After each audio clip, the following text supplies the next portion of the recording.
God, indivisible, with liberty and justice for all.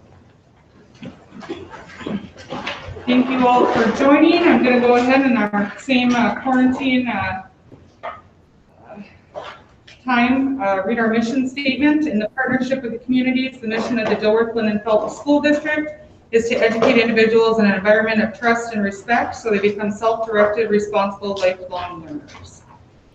All right, so we have all board members are present. Joining us via virtual, we have Principal Margot Hilla, we have Marianne Martin, our special ed, Lee Dobrins, our architect, Chris, I'm going to always butcher your name, Chris, I apologize, Chris from Comstock, Dan, we haven't seen you in a while, so thanks for joining us, and Superintendent Tegeson, and we've got Jason Flack from Comstock as well. I'm not sure who the M is joining us there. So anyway, thank you all for joining us virtually.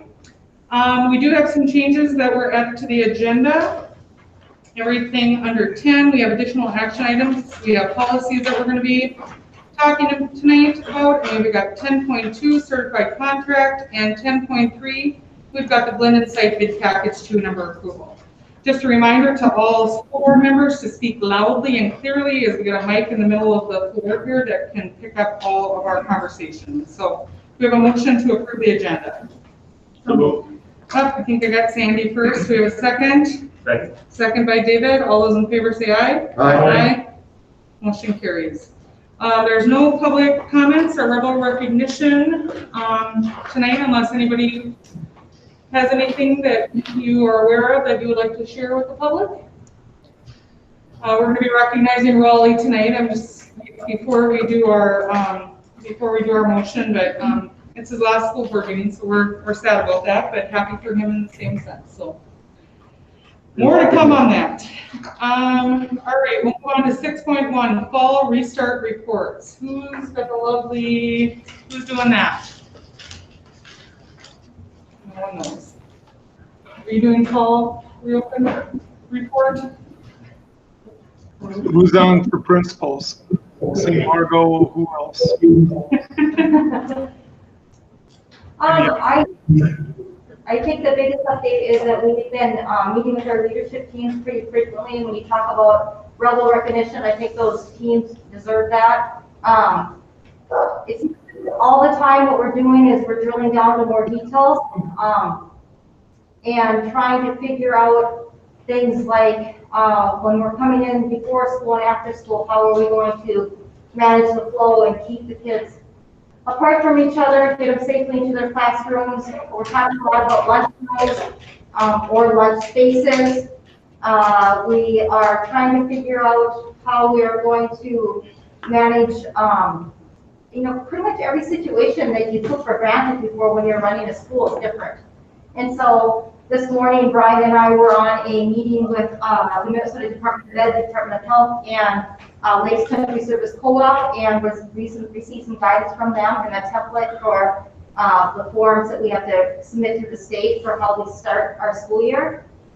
So we will be filling that out and sending that in tomorrow. And it's just I was talking to Brittany here before the meeting. It's just a lot of details that again we know you have your processes. You come in before school in the morning and after school that you've done for years, and now how you manage that safely and make sure that we are keeping the cohorts together and getting people into the classrooms and talking about lockers and I'm very confident that we will be ready to go. But every day is a marathon and a sprint all on the same day. So. Kudos to those leadership teams that are really helping us with all those details. Wayne, Just related to the high school, I guess we have our cohorts figured out for the most part as far as cohort blue groups. Counselors were in today starting on the schedules to double check master schedules and adjustments to that. So by Monday we should have a good feel for schedule to share with students.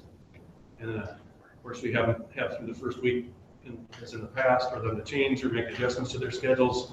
I told them they probably have the highest level of schedule adjustments of their careers. So, but they're geared up. Anything at the elementary side, Margot? I can speak. Can you hear me? You're good, Margot. Okay, so it's just weird on my end.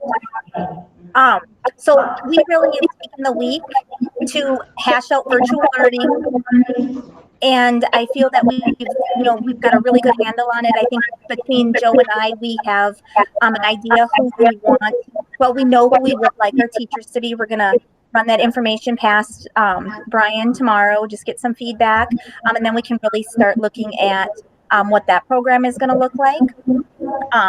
Class lists are ever changing, so we're asking parents for a lot of flexibility with that, accommodation, just with everything, and our admin assistants are doing a bang-up job with that. And again, it's just those everyday things that we take for granted when we run a school. So I feel that Joe and I are working really hard. I again want to shout out to our leadership teams that have done a lot of work as well to get us to this point. Thank you, Margot.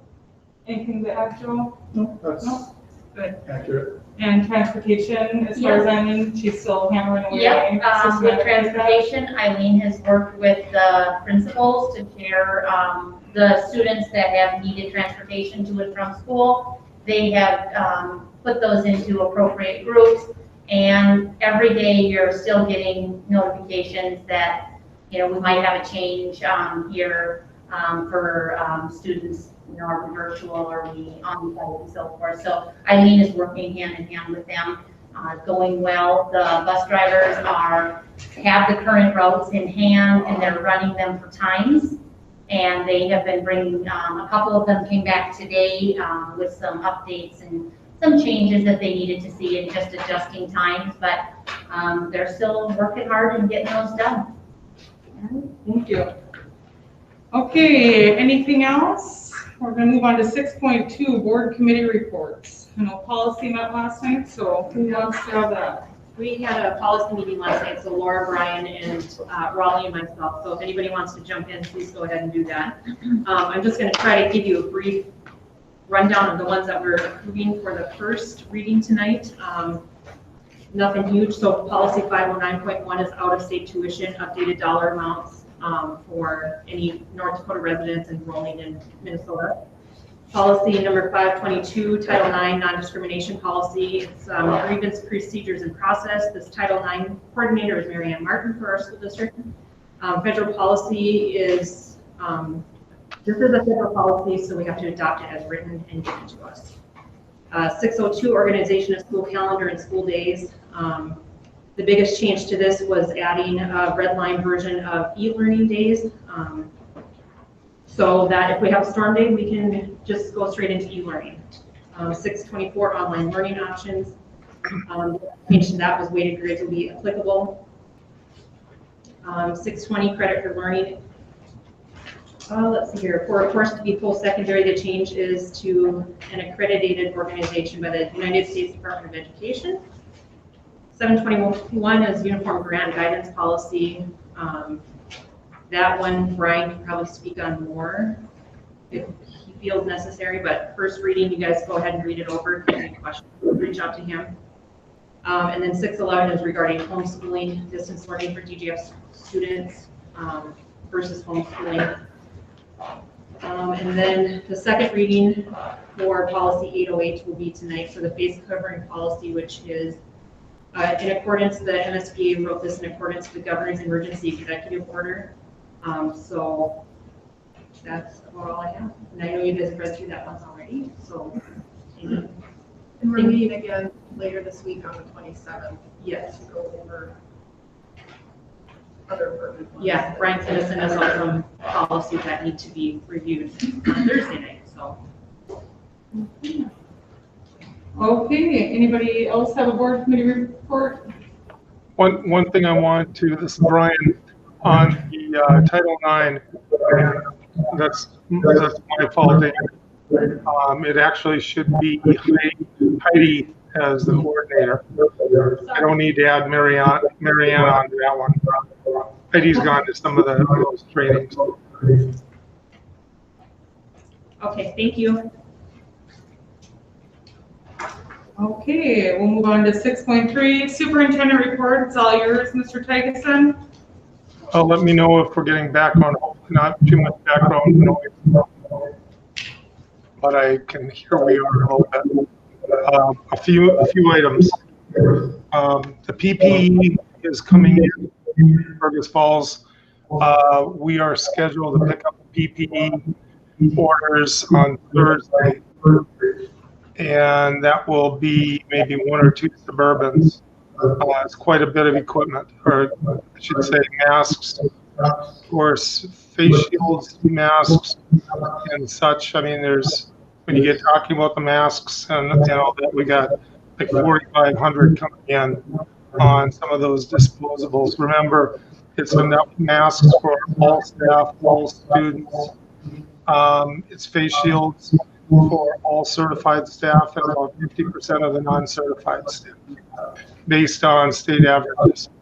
So we will work through the details on that. The disinfector misters that we've ordered are now in. So we have one for each of the sites, so that cleaning protocols that we're putting in, including outside of lockers and such, the gyms, everything else we can utilize. We've done a second order of plexiglass dividers based on surveying staff. Now that we've done surveys before, we did initial order, and now based on the latest protocols and feedback from staff, there's a second order that's been done. The principals have made a decision. I think it is a very valid one, not to have student teachers on site while we're going through the pandemic. Any student teachers that we add to the mix also affect our occupancy numbers. So we're not in the business. We will help out when we can and advocate for the colleges. But bottom line is we have to look at the conditions for our kids and our staff. I think we have a real important oversight meeting tomorrow that I know I am very much looking forward to. An admin cabinet meeting on Wednesday, a meeting with the bus contractors on Thursday afternoon, the policy committee meeting again on Thursday, and superintendent meeting with Lakes Country on Friday. And I want to just publicly say that it is now time we really have to, and I know the negotiation committee is ready, but we have negotiations with the confidential group, negotiations for our non-certified group. I just got done answering an email with the regional person from non-certified union requesting when we'll be meeting. And of course, we've got our bus vendors. So we've got a lot of things that the negotiation team will need to be working through. I just received another numbers from the county, just to give everybody publicly an idea on the numbers. Back at the end of June, our average 14-day case rate per 10,000 people for Clay County was at 11.15. Then right after the 4th of July, it went up to 14.97. And through the 25th of July, it was 13.53.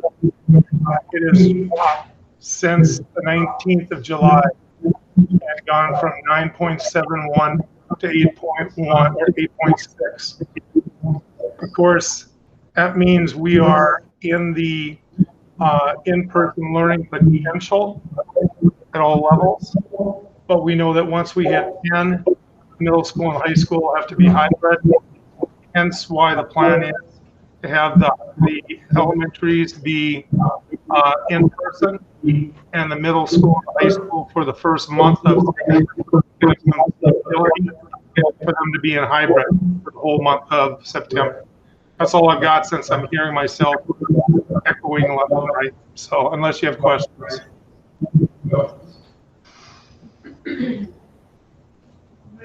Thank you, Brian.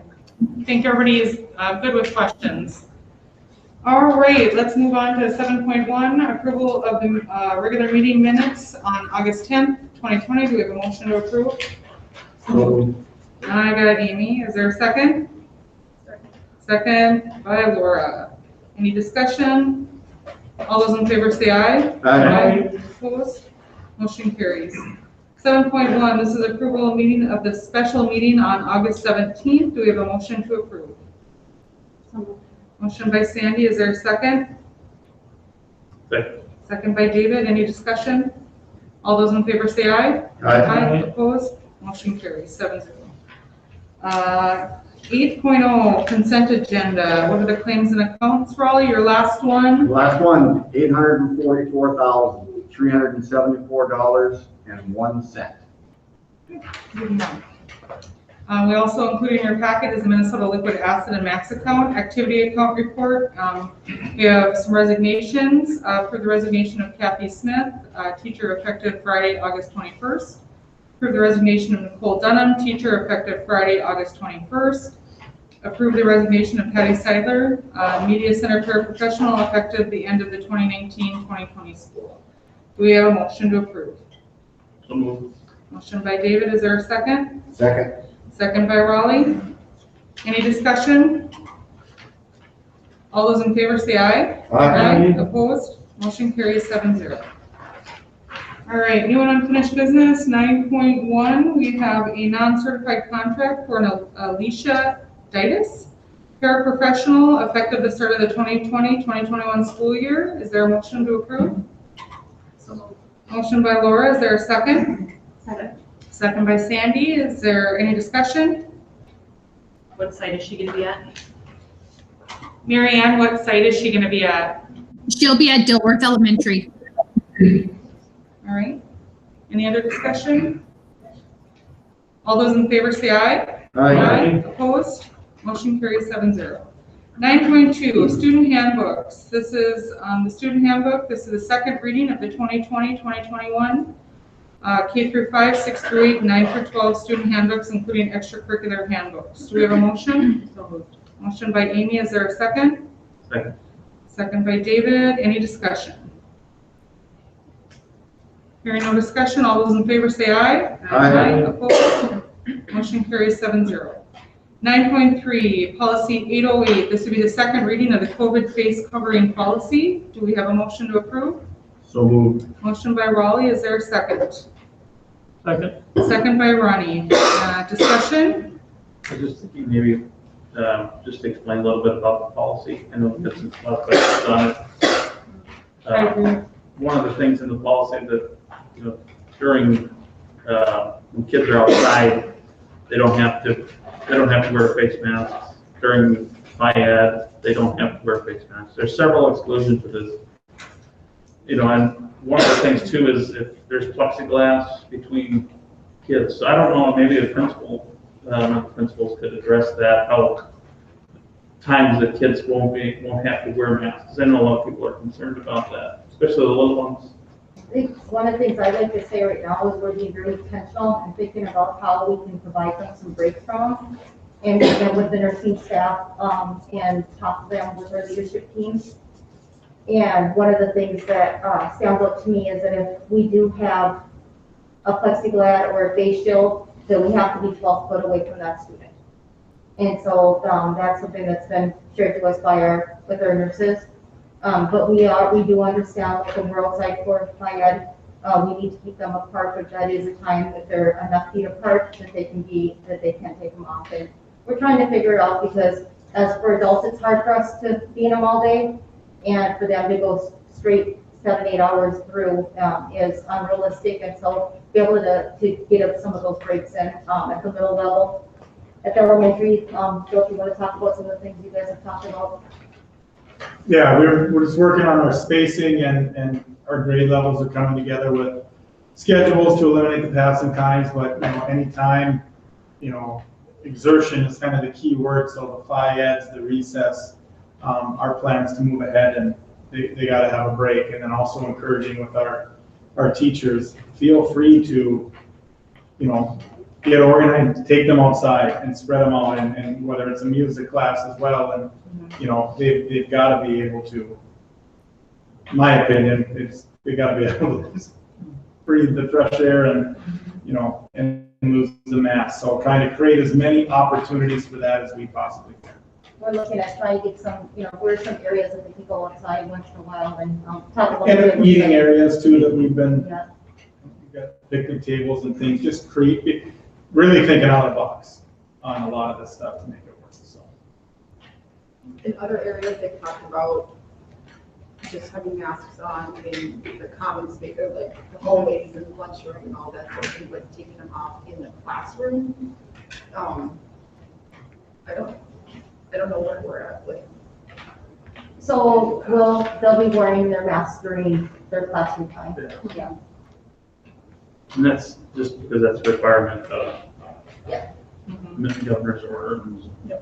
And all the direction we're getting from our nurses, and they're attending all of the meetings with the Department of Health. And so we're following that. And these examples we've given you are examples we've worked through with them too. This isn't us with our leadership teams are really making these decisions. This is working very cohesively with them. And we'll continue to take their lead on that because they are the experts in that area. No, yep, I agree. And, I just look back to when my boys started football for athletics. They said, go home and put your helmet on and we're an hour each night or an hour or two into watching TV. And I've been encouraging my kids when you're sitting there watching TV to put your mask on and try it. I know there's anxiety behind it. I know that it's uncomfortable wearing one at work 12 hours a day. Seeing patients is very hard. I get that. I just keep telling myself it's a spa treatment, even though it's not. But, yeah, I know it's not a fun thing, but if we all do what we're supposed to, hopefully we can be done with this sooner rather than later. So, all right, any further discussion? All those in favor say aye. Aye. Opposed? Motion carries 7-0. 9.4, we have a certified contractor, Nicole Verdi, special education teacher. She is coming in at a VA step 1. This will be effective the 2020-2021 school year. Is there a motion to approve? So, Motion by Sandy. Is there a second? Second. Second by Amy. Any discussion? Hearing no discussion, all those in favor say aye. Aye. Opposed?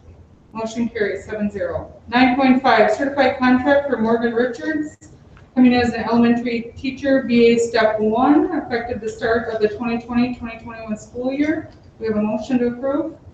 So moved. Motion by David. Is there a second? Second. Second by Laura. Any discussion? Where is this one being placed? Margot, is this a Glenn?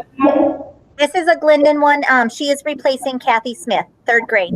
3rd grade? Thank you.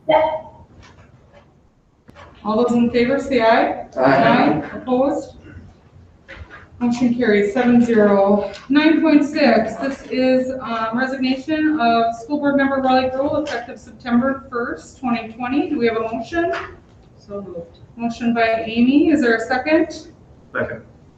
Second by David. Any discussion besides don't move to North Dakota? One comment. You can go ahead and make a comment. It's been just about 4 years. I really enjoyed working with all of you. It's been interesting at times, I'll grant you that. But I think as long as, I know that 2 of you are up for re-election, there's going to be 2 new members, at least, on the board. And I think as long as the 2 new ones come in with the same, it's about the kids, everything will be okay. Because it is. It's about the kids. It's not about adults. It's not about anything other than the kids. So I'm sure it'll be good. I wish I could have finished it out, but the circumstances, just the way it is. Everything lined up perfect to make the move, so.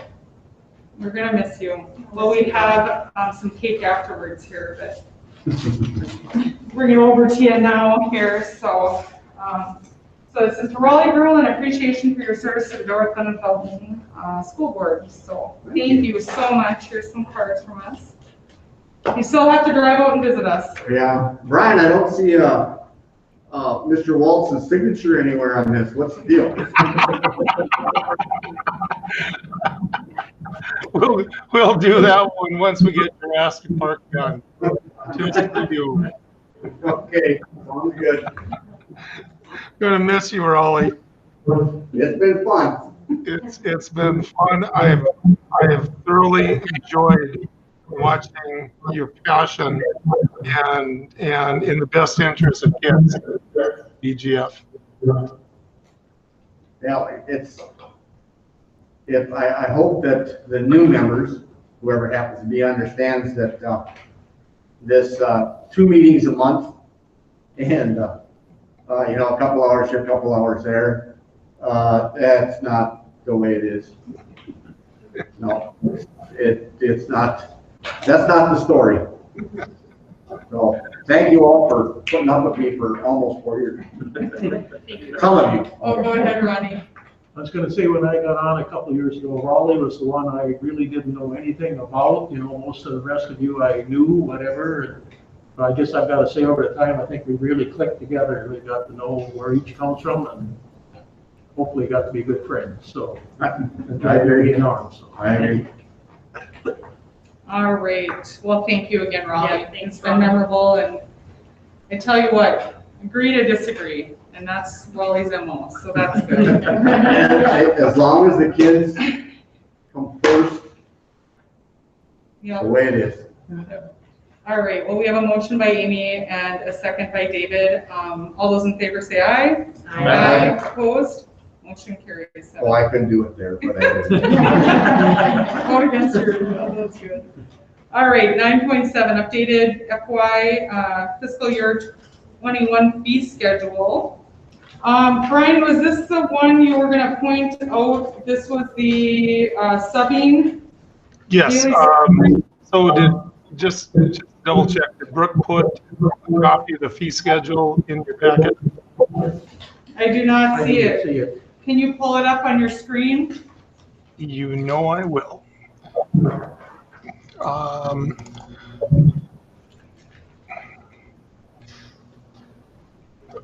Is it showing up? Get in there. Okay, so the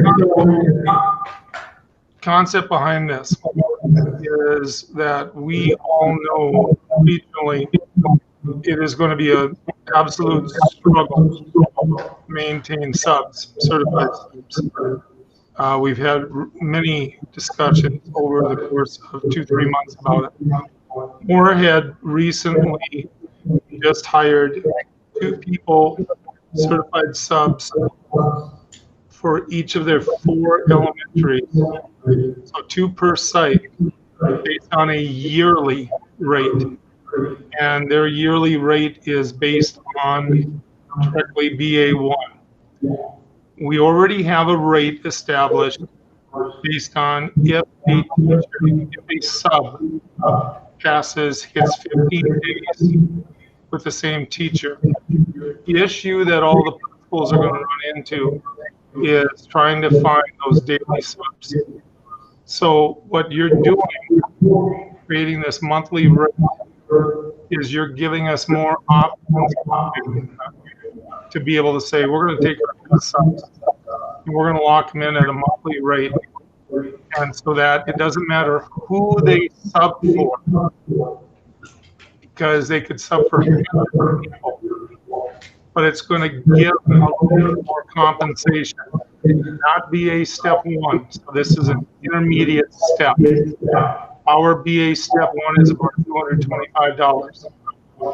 But we can take our best subs, make sure we're not competing with other districts, lock them in a month at a time, and say, just show up at the elementary, show up at the Glendon site, the Dilworth site, whichever site we put, and then that way we can have them sub for anybody and give a little bit more compensation and make sure that we don't have them saying, oh, I got to go over to Barnesville or Hawley or someplace else for 2 or 3 days.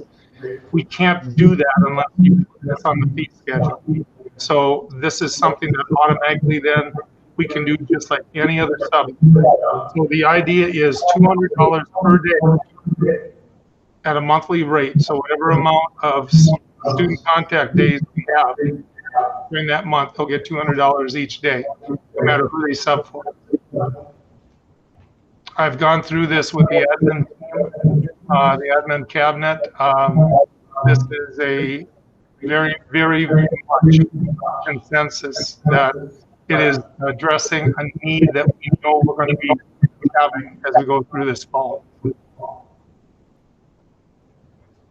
And you said it was this, we're setting it for a daily rate, but they'll be paid per month, or is it a contract for the whole school year? So the good thing, no, it's so like if Google wants to take somebody that she knows is a really good regular sub and just say, you know what, I need you here at Glendon. Just report to one of the offices, either the high school or the elementary, and we'll make sure that we have you in. And then we'll just assign you to a class, because I think the board is, seeing one of the studies we've done before, we know we average at least a couple of subs per day. So if we take 2 or 3 of our best subs and we lock them in month by month, and again, we won't go more than a month at a time, because we may be in distance after a month. So, but that's why I said monthly. And so whatever amount of days we have kids, they're going to get $200 a day. But it'll be a very select group of them. But this way, we can also recruit more people with a 4-year degree, get them a short call list, a sub rate, or a short call sub license, and then that can help with our day-to-day more. But we take our best and we lock them in so that we're not competing with anybody else. These are DGF subs, they're DGF residents, and we, it acknowledges that we want to keep our people. Thank you, Brian. Do we have a motion? Motion by Ronnie, is there a second? Second. Second by David. Any further discussion? All those in favor say aye. Aye. Opposed? Motion carries 7-0. 10.1 additional action items. These are policies. This is the first reading of policy 509.1, tuition fees for enrollment of out-of-state residents. 522, Title IX, sex non-discrimination policy, grievance procedures and process. 602, organization of school calendar and school day. 611, homeschooling. 620, credit for learning. 624, online learning options. And 721, uniform grant guidance policy regarding federal revenue sources. Oh, can't speak today. Just question briefly, the Title IX, is Heidi on the policy, Brian? Yes, we'll fill Heidi's name in as contact. Okay, so Heidi Critchley would be the contact on that. I just want to make sure that was written right. Correct. Okay. Is there a motion to approve?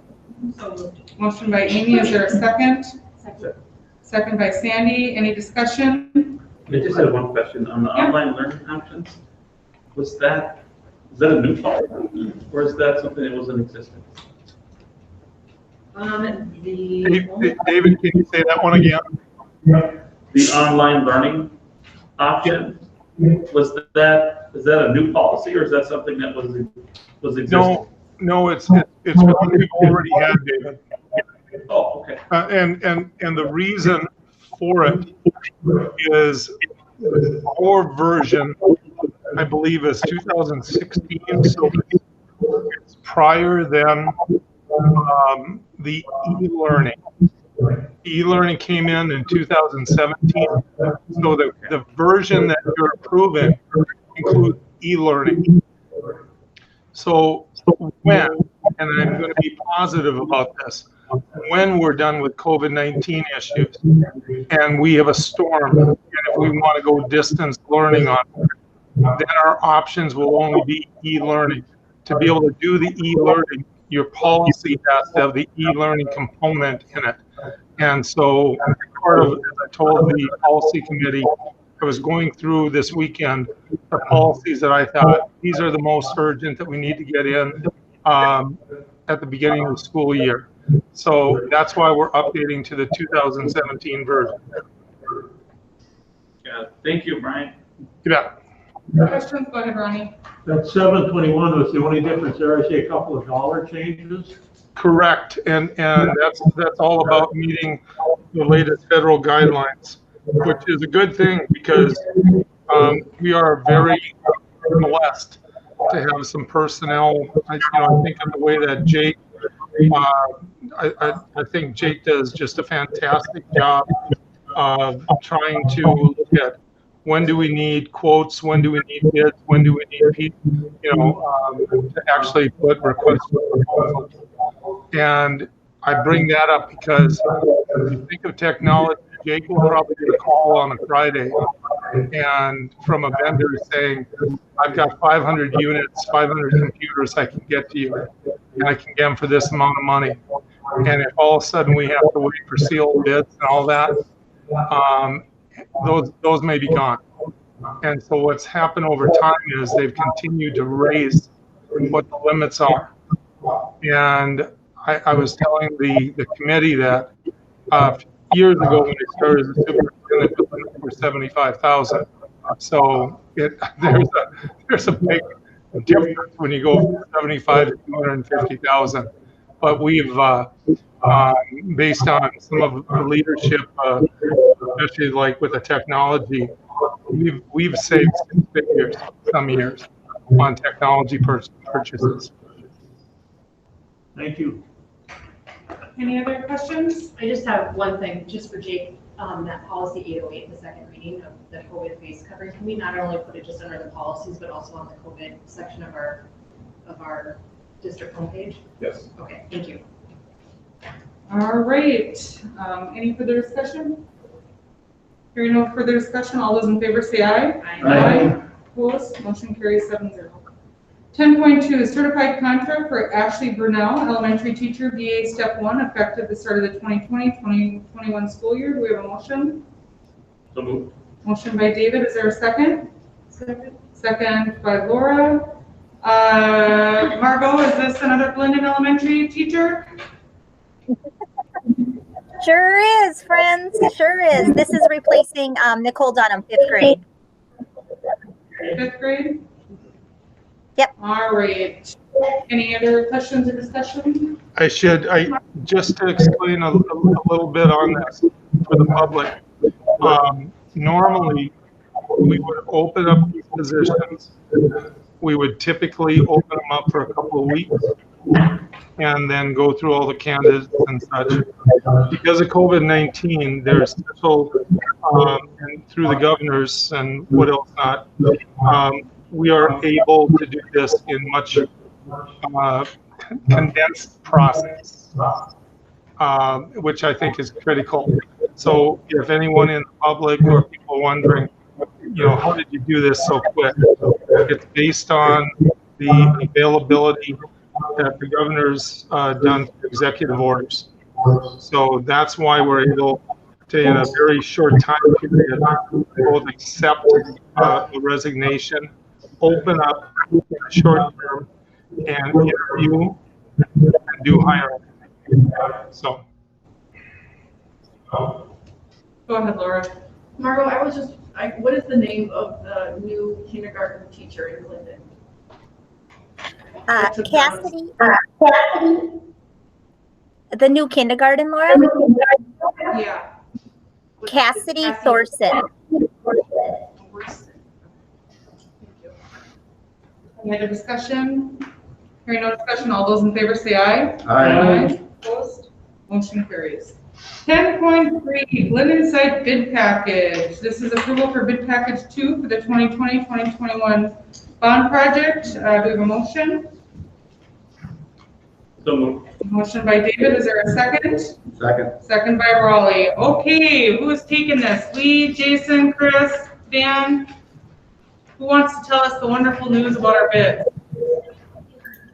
I'll let Chris start. And we have this very tiny print here, Chris, so. Yeah, I can start off here. The first thing, I don't know if it's at all possible if someone in there can work the mute button in that media center. It's really, I'm experiencing a lot of echo here and it's tough to hear. Yeah. Okay, Jake got it.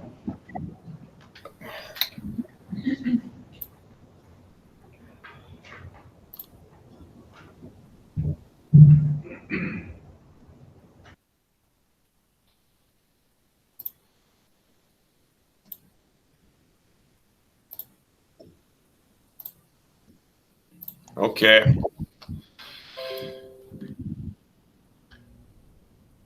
Chris, I was gonna say you're EF out and everybody's listening to you now. Okay, perfect. Can everybody see this spreadsheet I have here? Okay. Well, I'm going to start off here by just letting everybody know the good news that bid group 2 for Glyndon did come in under budget. So that actually puts us overall within budget for the whole project. So that's good. That's a relief. That's what we were all looking for. So I'll start off here and I'll just kind of run through how the bid came in compared to our design development budget. I'll go on and we can go through our bond or our bid proposal to the DGF district here and go through all the alternates and also go through the bid tabulation, show everybody how each bid came in for each package and how we came about selecting contractors that we're recommending here tonight as well. So first here on this spreadsheet, this is our comparison between our design development budget, which is this column C here, and E is how the bids actually came in comparison to that. And the yellow highlighted is the difference between the two columns. So each division here is expressed on this column A, each construction division. As you can see, pretty much every division came in under budget. There's a couple that fluctuate pretty greatly, and a little bit of that has to do with how we package our divisions. And so as you can see, Division 6 is actually buried in a couple other. So Division 10 and 2, sorry, are buried in Division 6. So that inflates it a little bit. But overall, the end number at the bottom here, we're about 1.3 million under budget in just raw construction. Once you add in all of our CM fees, construction contingencies to the bottom, the final number is 1,461,000 under budget for this bid group 2. So over here, you see that 18,470,000 is the raw construction costs with all these fees added to it for bid group 2. I will show our formal proposal letter here. That's where we came up with that 18,470,000 here. And then in addition to that number, we have all of our list of 8 alternates. And I could run through each one here quickly just so you guys all have an understanding of what those are. Alternate 1 is the terrazzo flooring in lieu of polished concrete, which means we're adding terrazzo in instead of the polished concrete that's in the base bid. Alternate number 2 is adding additional food service coolers, which is, I believe, replacing the existing one and also adding a new one in the new addition area. Alternate number 3 is adding athletic storage casework. Alternate number 4 is adding precast panel face brick depth, which is that extra design element similar to the Dilworth project. Alternate number 5 is adding security glazing film, just additional safety and security at all the glazing entry around the administration office addition. Alternate number 6 is adding infrastructure into the existing classroom areas that are not being touched so that we can get up to speed with the technology in all the new classroom areas. Alternate number 7 is upgrading existing temperature control front end software. So that's all the existing areas of the school that aren't being added to or remodeled. It's just upgrading the software for the existing Johnson Control temperature control software. Alternate number 8 is the final one here, and that's just something we added in by addendum, which is changing the temperature controls from Johnson Controls to GNR. That actually ended up becoming a deduct. That's our only deduct alternate of this whole list here. So, and at the bottom here, this is our list of all of our recommended contractors, and I think it'll probably be best to run through this on the bid tab itself, which is right here.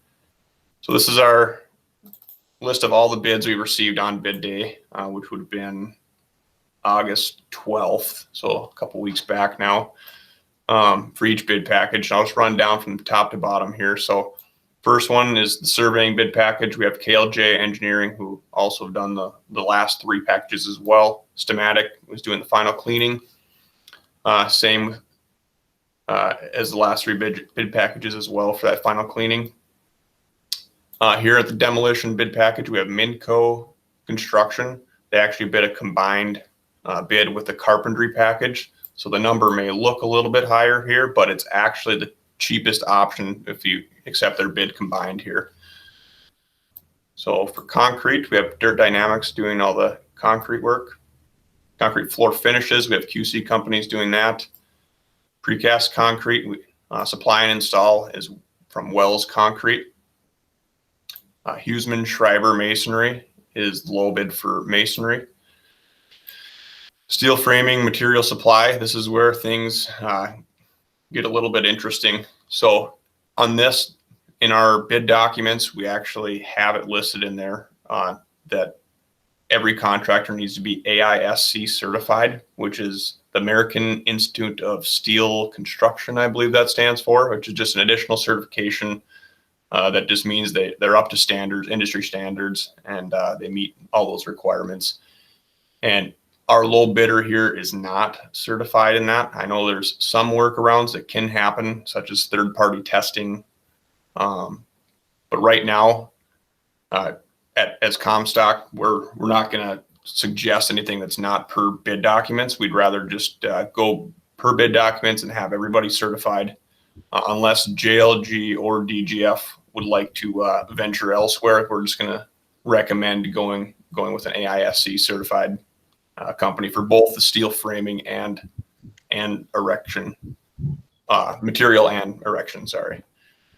So with that being said, it's about $5,000 difference in material supply number to go to the next guy who is certified, which is Construction Systems. That's why I have them highlighted here. And then down in the steel framing erection package, it's a little more, but it's about looks like 34,000 more to go with Magnum Contracting instead of Ledgestone, just since they're certified as well. Next bid package down, and I'll add, if anybody has any questions, you can unmute and jump in at any time. But overall, we've been just accepting the low bid on all these except for that circumstance there. So, so the next bid package is the carpentry bid packages, typical like general work and labor packages. Is that Minco combined with carpentry bid. Next is the casework material supply.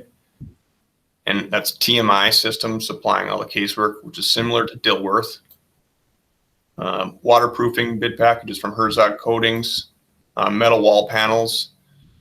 This is another little interesting one. Herzog Roofing actually wanted to withdraw their bid. They had a significant estimating error. As you can see, even from these numbers, it's pretty apparent from looking at those. So they wanted to withdraw it, and we had to go with the next contractor here of Specialty Systems Incorporated. That number there actually came in right in line with our budgeted number as well during the DD, so I do feel comfortable with that. But Herzog Roofing was low, and they will honor their roofing bid for the next bid package. And Joint Sealants, Willoughby Contracting is doing that. We did not receive any bids. There wasn't any defined scope for any fireproofing. It may be something that needs to be further defined and addressed down the road here, perhaps by change order. But we do have a couple fireproofing contractors interested in that if we do get some defined scope. Chris, this is Lee. I had kind of flagged that one too when you sent this out this afternoon, and I do think we should, if it's possible, if we could identify that scope ahead of time. I don't know if there's a preference to try to do that beforehand or if you want to do it afterwards. But it would be good to get some acknowledgement of what the anticipated scope is. So maybe we can work together to help define that. But yeah, if we could work together to get that, I definitely have a couple guys lined up and interested to put some numbers together on it. So. Okay. Thank you. Yep. Next bid package is the door supplier. It's from Twin City Hardware. Coiling doors and coiling counter doors is from Twin City Garage Door. Aluminum windows, Red River Glazing was low. Skylights, we had the one bid again from WL Hall Company. Gypsum board framing and steel framing is from Fergus Drywall. The tile package, low contractors, aisle tile and stone. Acoustical ceiling and wall panels, we have floored ceiling carpet 1. The floor coverings is from Great Plains Flooring. The wood gym athletic flooring is from H2I Group. The terrazzo flooring, which is per that alternate only, if it's accepted, it would be from Advanced Terrazzo and Tile. As you can see, they're low. Next is painting. We have Trail Painting as a low bidder there. Folding panel partitions package is from Tri-State Specialties. Food service equipment is from Culinex. Gymnasium equipment is from Center Stage Manufacturing. Scoreboard package from Daktronics. The window shades is Interior Affairs. Telescoping bleachers from H&B Specialized Products. The fire suppression, another interesting one here. Summit Fire Protection was quite a bit lower. They also wanted to withdraw their bid from an estimating error. Typically, I see Summit coming in on the higher end of sub bids. So this actually was surprising to see that they were low initially, and they did quickly respond to my email and let me know that they had an estimating error in that. So Nova Fire Protection will be doing that, which is the same company doing Dilworth and both bid package 1 schools as well. So next we have the mechanical bid package. Peterson Mechanical is low. And the electrical, Dakota Electric Construction was low. Earthwork, Dirt Dynamics, and landscaping is Pro Landscapers. That concludes all of the bid tab contractors there. So I will show you guys kind of how that compares overall. So this is just bid pack 2 projects that we're comparing here. These numbers don't include bid group 1. I do have another one we can go to compare all 4 projects, but this is assuming you guys accept all ad alternates, similar to Dilworth. So this is your total for all ad alternates on this project is $438,000. And it includes that one deduct alternate, assuming that it gets accepted as well. But you can see overall, we're 7% under budget for bid group 2. And I will flip quickly for the overall project comparison just so you guys can see. So this includes both bid group 1 and 2. Overall, we are 7.47% under budget, or $2,645,000. So we still have a little bit of money left over in the tank here, so that's good. That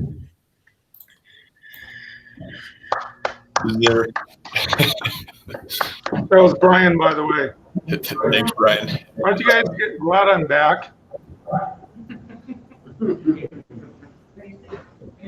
Yes, we're glad you're back. Yes. Chris, can you pull up those bid alternates so we can see those again? Certainly. So we can have discussion about that. And then I just had one question on the bleachers. What depth are you guys bidding those? We all feel very strongly that we need to have depth between our bleachers so your knees aren't in someone's back. Oh, so like leg room, you're asking? Yes. I will have to look into that. I don't know that right off. Yeah, Lindsay, I can pull something up here and see if I can get that number for you. I don't know off the top of my head what we're at, but I can check it out. Okay. Is that something that could be before tomorrow's oversight committee meeting, so we can talk about it there? Yes, that'd be fine. Lee or Dan, whoever wants to jump in, what are your feelings on the alternates that are presented to the board tonight? I don't know if you wanted to go, or I can just share a few comments. Go ahead, Lee. Well, first of all, I just wanted to congratulate you. I think it's tremendous news that things came in so well, and congratulate Comstock as well. I think it is a little bit of a unique situation. I don't know how you guys at Comstock feel about that, just giving the bidding market. It was probably a big factor in this being coming in so well, but that's a great thing. That's a great opportunity to take advantage of. So we're really happy that it ended up in this situation where we can take these alternates that we're using as a budget management tool. And from my perspective, I don't see any of these in particular that don't make sense to me, given the fact that you have dollars available. I really think most of them speak to the goals of the district. There were a few things like the added food service cooler that came in towards the end of the design process, but certainly it was demonstrated that there is some need for it, even though it wasn't part of the original scope. I think there's a great benefit from what we saw and heard from Chelsea and the district that there is a benefit of having that. So I guess from that standpoint, in the big picture, we don't see really any of these that would be a concern. I thought I would expand a little bit further on that alternate 8 that was added kind of late in the process through the addendum.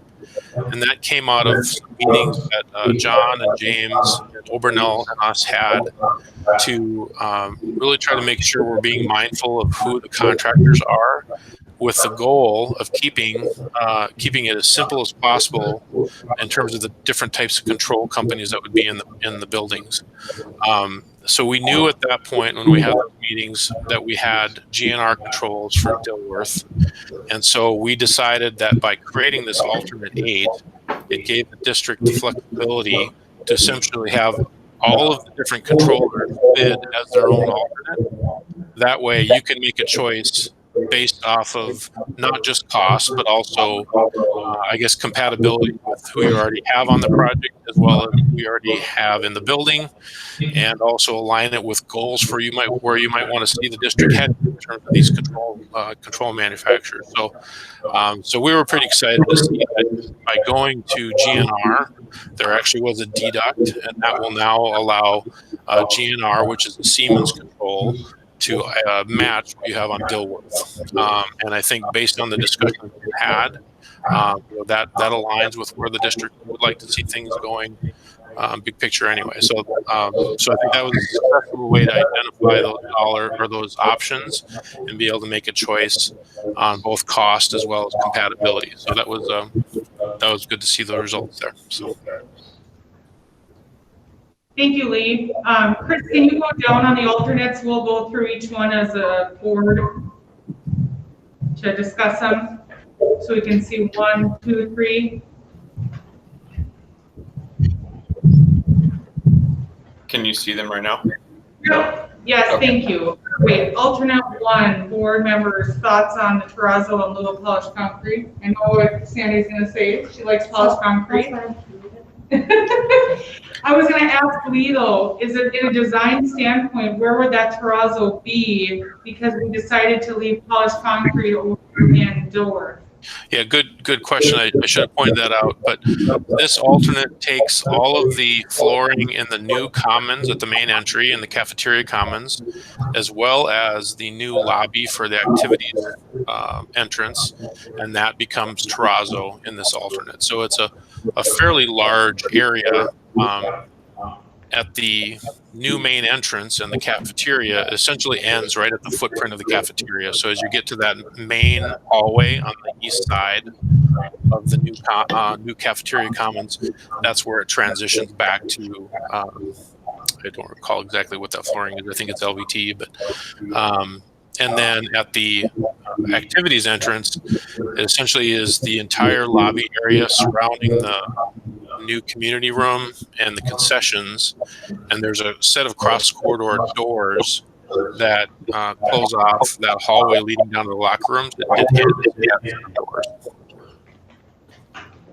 So hopefully that helps explain what the scope is there. Anybody's thoughts on terrazzo? I think it comes under bid to make it a little easier. I agree to that. You guys have thoughts? What is that number up there? That's number 1, the Yeah, terrazzo. but the dollar amount. Oh, 312,000. Oh, thank you, Chris. This is Brian. Oh, thank you, Brian. Oh, no, I was just gonna say, folks, this is where everybody enters. This is that first look in the building. I would strongly recommend where the budget is at to accept that ultimate one. I think this is, those of us that have been some other places, this is where people are walking in and they're going, yep, this is a good thing. This is a good thing. This is us. We're proud of this. So that's my 2 cents. All right, alternate 2, add for food service cooler, that costs $50,000. Any thoughts? Lindsay, would you like me to explain that one in a little bit more detail too? I don't think so. Got that? Okay. Yep, alternate 3, athletic storage casework. I think we can all agree they've been asking for that, so if we can fit it in, great. Alternate 4, precast panel face brick deck, $47,500. I think we did it on the Dilworth site. We need to do it on this site. Okay, alternate 5, glazing and security film. Absolutely. Alternate 6, existing classroom technology upgrades. Absolutely. Alternate 7, existing temperature control front end software. I agree. Yep. Small. Yeah. Chris, what was the total on all these again? 438. Yeah, you got it. All right. Okay, so we have any more discussion? I got one little hand grenade to throw. Okay. Probably the last one. What about mini Jurassic Park? Lee, are you prepared to talk about mini? Raleigh, could you state the question one more time? I just caught the mini Jurassic Park. What was the question about it? Do you remember what that came in at when we first looked at it and kind of threw it out? Oh, sure. It was never taken further than schematic design, but at the time that we had put together that plan and Comstock put a number to it, I don't have that in front of me. Chris, do you remember, was it around 284,000? That's kind of what sticks in my head, but I don't have that right in front of me. Yeah, $250,000 stands out to me for some reason, so I think it's right in there. So I think we need to keep that in mind if it keeps trending the way it is. That would sure be nice to take care of all our 6-foot tall weeds by putting a roof over it and maybe a floor in it.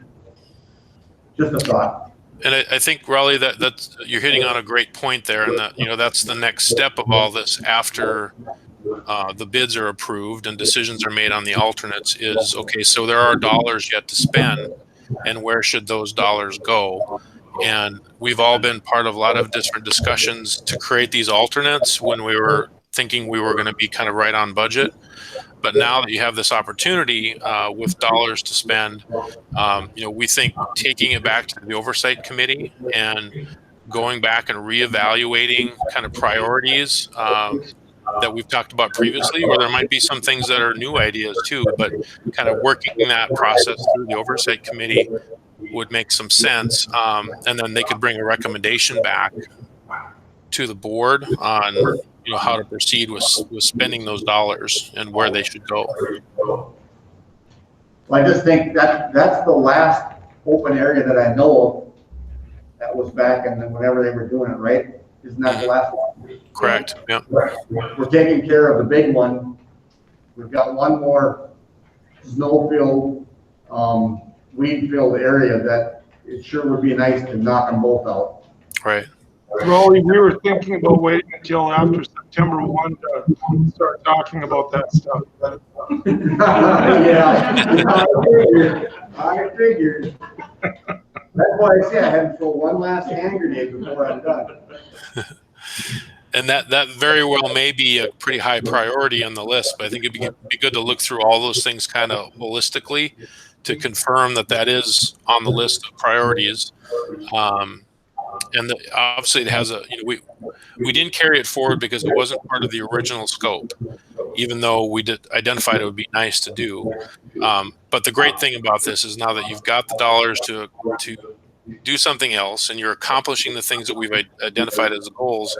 So now we talk about what are the new things that also meet with your goals, and that certainly could be one of them because it fits right in with about curriculum, about doing things that are for the betterment of the students, because it will have a direct impact on that science department. So so that could very well be a very high item on that priority list. But well, I think we should bring it up at oversight as much as we can, and I don't know if there's a way to go back and look to see what the estimate was on it. You said 284-ish?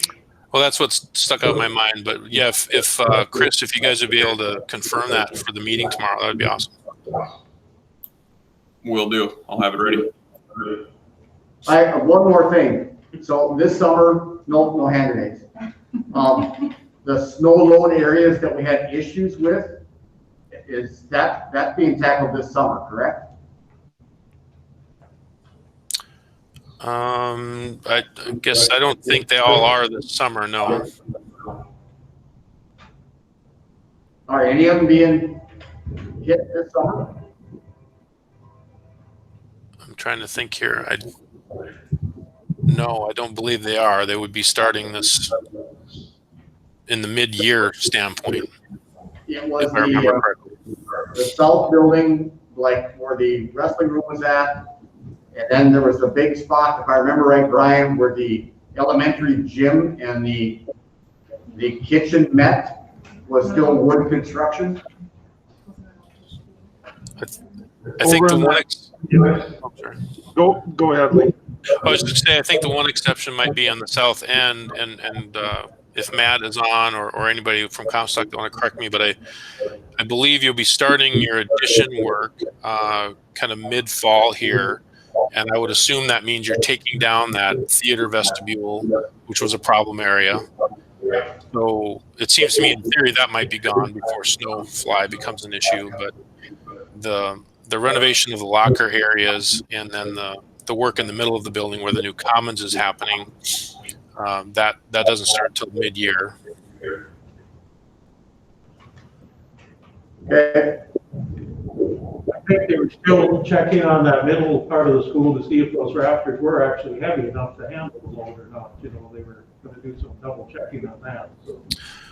Yeah, those are the ones on the very south side of the existing elementary gym. Yeah. But I do believe that work is happening.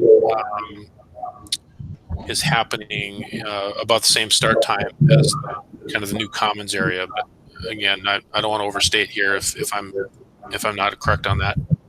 Well, can we take a look at it right now? And if we have to do, I won't say jerry-rig, but if there's something that we can do just to, whether it's a post and a beam across all those short stub rafters, something so we don't end up in the same boat as last year. Just something to get us by. Can that be looked at? Well, I think it'd probably be good just to revisit that in the oversight to meet tomorrow about the phasing schedule. Maybe if I'd throw that at Comstock again if they want to just go through that again tomorrow. Yeah, Lee, Matt, this is Matt. I'm on it. At Center Commons area, we're planning on starting that right after the turn of the new year, and then trying to get our footings and foundations for the gym addition in. I think we can definitely take a look at these areas that Raleigh is referring to, what we can expedite for steel. But to my knowledge, that's all bid package 2 stuff, so that would not be incorporated into bid package 1 2020 summer work. Yeah, it's all bid package. Yeah. All right, go ahead, Ronnie. Chris, I had a question on those who were withdrawing their bids. How does that work with that 5% bid bond, or what happened from that? I brought this up to Brian a little bit and had a conversation with him. So basically, you guys have the option to go after their 5% bid bond, and you can pull it, which would affect their future bonding rates. And ultimately kind of affect our working relationship with these guys. So just to kind of maintain relationships and save face, I asked and to see if you guys would be able to let them withdraw their bid without any repercussions. But you guys also have the option to kind of go after that and take that if you want. So I just left it at that. No, I guess I agree some of those things, and it's been such a hurry that, you know, the first all the different ones have been around too, so we want to give them the benefit of the doubt if we can, so. Let it go. Yep. All right, we have a motion by David and a second by Raleigh to approve the bid package number 2. This is accepting all alternates for the 2020-2021 bond project. Any further discussion? Just a shout out to Comstock and JLG for your work on this. We are so thrilled with your guys' diligence and all the work that you're doing. Very exciting for us. Our students are going to benefit greatly from your guys' hard work, so thank you so much. All right, all those in favor say aye. Aye. Opposed? Motion carries 7-0. 11, fiscal personnel will be meeting on Monday, September 14th at 5 p.m. High School Media Center. Next board meeting will follow at September 14th at 6 p.m. In the High School Media Center as well. So meeting is adjourned unless there's anything else, Brian. Great to see everybody again. That's all I can say. Everybody's been working so hard and so well together. I am very proud of all the efforts of everybody involved in this project. All right, yes, we will pray tomorrow at 2. 2 o'clock. Lee, is oversight at 2 tomorrow? That's correct. 2 o'clock tomorrow, yeah. And I believe we're doing that one all remotely. Is that correct? Correct. Okay, district oversight tomorrow at 2. All right, any further discussion, anything we need to talk about? All right, 7:12, meeting adjourned.